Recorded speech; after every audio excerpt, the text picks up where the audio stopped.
Sigma dan gagah karena nggak berasa bersalah, dia pede masuk ruang interogasi bro. Bukan Thomas Shelby, Tom Trikasih Lembong kena olah orang kejaksaan. Kejaksaan Agung periode Pak Burhanuddin Kumis ini paling pinter bikin teater. Pasal 2 ayat 1 atau pasal 3 Jungto pasal 18 UU Tipikor jadi naskah utama dramaturgi penangkapan Tom Lembong. Ibarat mantra, ini pasal udah nyihir banyak politisi dan teknokrat, ngubah para pejabat jadi penjahat sebagai koruptor. Bedanya, pas Tom Lembong jadi tokoh utama, Quentin Tarantino standing applause bro.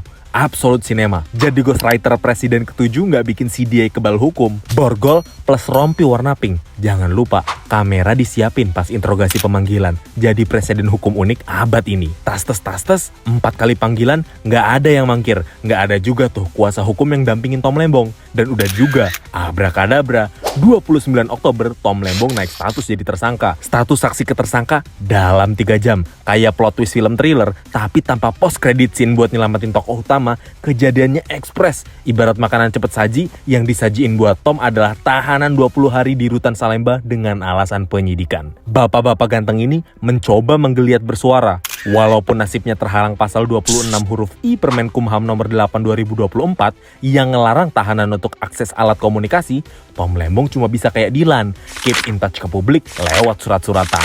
Nggak ada soundtrack, nggak ada backsound. Dramanya langsung mulai bro. 5 November nggak tinggal diam.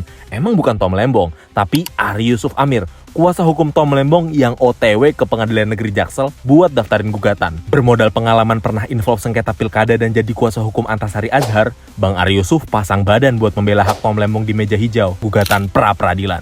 Keabsahan surat penetapan tersangka dan surat perintah penahanan yang jadi objek gugatannya. Proses bergulir, Bang Ari Yusuf cari celah buat menghadirkan Tom Lembong ke ruang sidang. Dari awal gugatan didaftarin, kesaksian Tom Lembong baru bisa disimak pas pra-pengadilan 18 November. Itu juga lewat Zoom. Walaupun keresek-keresek saat memberi kesaksian, Pak Tom Lembong langsung ulti. Dia langsung mention The Godfather, Don Joko Widodo. Kata Pak Tom, Please answer the question. Pak Tom.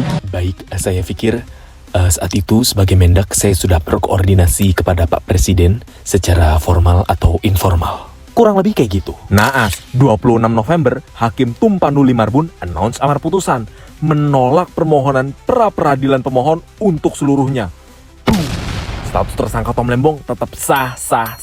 Dari dugaan 578 miliar ke eskalasi kerugian versi Kejaksaan Agung, nilainya nggak pernah turun bro. Ini kayak metagame anti korupsi. Makin lama dimainkan, makin gede spotlight angka potensial loss-nya di media. Ibarat ketapel, masa penahanan dan sidang pokok Tom Lembong yang makin dingaret-ngaretin ini malah bikin lakon drama hukum ini makin kenceng lontarannya cuy.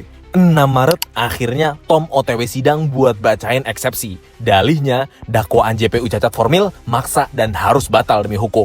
Bagaimana dakwaannya? Nggak lengkap, nggak cermat, nggak jelas bro. Obscure libel. Pasal 143 ayat 2 huruf B KUHP jadi senjata tim kuasa hukum buat ngebongkar itu barang. Bang Ari Yusuf Amir, Zaid Mustafi, Sugito Atmopawiro, Teti Diansari, dan Eli Musdalifah turun gelanggang, pasang badan.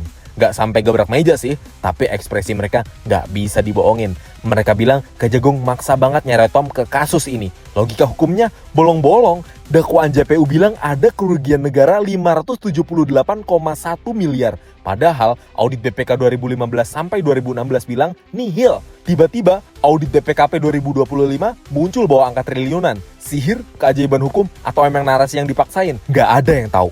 Nggak cuma itu, dari runtutan Menteri Perdagangan, Rahmat Gobel 2014 sampai 2015, Thomas Lembong 2015 sampai 2016, Enggar Tias Tolukito 2016 sampai 2019, Agus Suparmanto 2019 sampai 2020, Muhammad Lutfi 2020 sampai 2022, dan Zulkifli Hasan 2022 sampai 2024, Tom Lembong yang akhirnya kena getahnya dari kebijakan bisnis yang umum dilakukan sama semua menteri saat itu.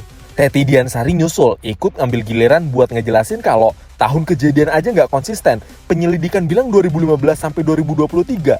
Dakwaan cuma 2015 sampai 2016. Ini gimana? Yang bikin panas, jaksa nganggep PT PPI, BUMN yang disebut rugi, itu sama kayak keuangan negara. Kalau pakai teori korporasi, ya jelas entitasnya beda. Salah pasang logika, salah sasaran hukum. Kapus Penkum Harli Siregar ngebalikin argumen, bilang meski Tom Lembong gak dapat keuntungan, dia tetap bisa dijerat karena ada pihak lain yang diuntungkan. Mungkin Prof. Romli Atmasasmita one of a person perumus UU Tipikor kayaknya senyum miris lihat pasal yang dia adopsi dari Peraturan Darurat Militer tahun 1927 dan metamorfosanya yakni UU nomor 31 1999 tentang Tipikor yang memang jadi senjata pamungkas buat nangkal kejahatan penyelundupan dipakai buat teater pemidanaan teknokrat. Tom Lembong yang terkenal chill guy ini cuma bisa komen. Makin nggak jelas ya.